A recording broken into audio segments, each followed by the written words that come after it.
Giro di prostituzione scoperto ad Agrigento dalla squadra mobile della Polizia di Stato in via Saponara, in pieno centro storico cittadino, in un'operazione denominata Bed and Babies,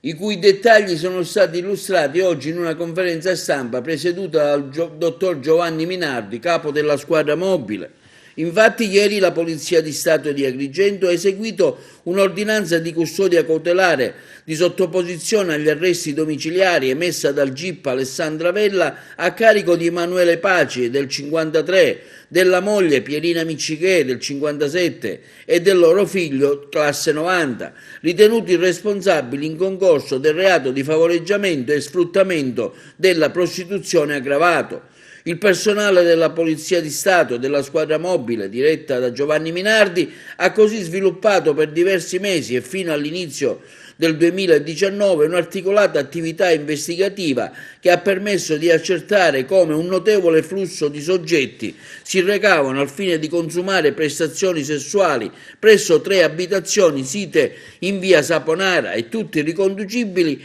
al nucleo familiare di Emanuele Pace. Le indagini hanno così permesso di verificare la consapevolezza degli arresti circa le attività a cui erano destinati i locali di via Saponara da parte di prostitute e transessuali che pagavano per tale utilizzo prezzi di affitti maggiorati, usufruendo anche dei servizi di supporto logistico degli odierni arrestati.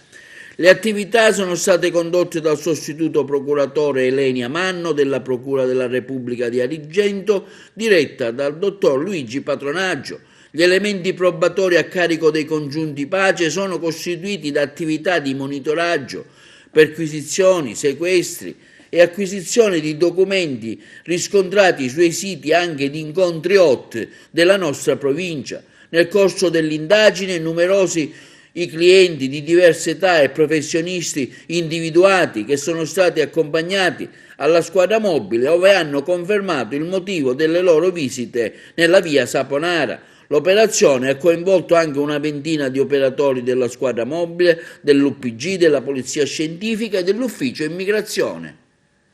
Sì, l'attività che è stata iniziata già da più di un anno ha evidenziato un notevole via vai di persone, di avventori verso questa inusuale attività. Gli accertamenti che abbiamo espletato ci hanno consentito di verificare che in effetti all'interno dell'attività, all'interno di questi alloggi si esercitasse l'attività di meretricio da parte di donne transessuali italiane e straniere.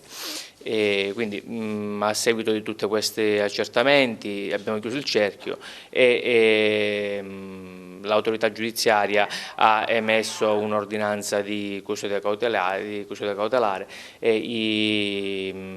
destinatari di questa ordinanza sono stati sottoposti ieri alla misura degli arresti domiciliari da parte di personale della squadra mobile con l'ausilio di personale dell'Ufficio Prevenzione Generale e Soccorso Pubblico di Agrigento e dell'Ufficio Immigrazione. È stata un'attività sicuramente molto complessa, molto laboriosa, che ha richiesto un notevole impegno al personale operante. Erano camuffati come normali attività, come normali case che venivano affittate, soltanto che l'affitto era riservato ad un'utenza particolare, quindi solo ed esclusivamente a persone che avessero determinati requisiti. Nel tempo è stato accertato sicuramente la presenza di numerose persone, di numerosi avventori. La questione più rilevante è il fatto che vi era, per usare delle parole di uno degli indagati, una clientela selezionata nell'affitto di queste stanze per vacanze, nel senso che difficilmente i proprietari concedevano in affitto queste abitazioni a, tra virgolette, clienti normali.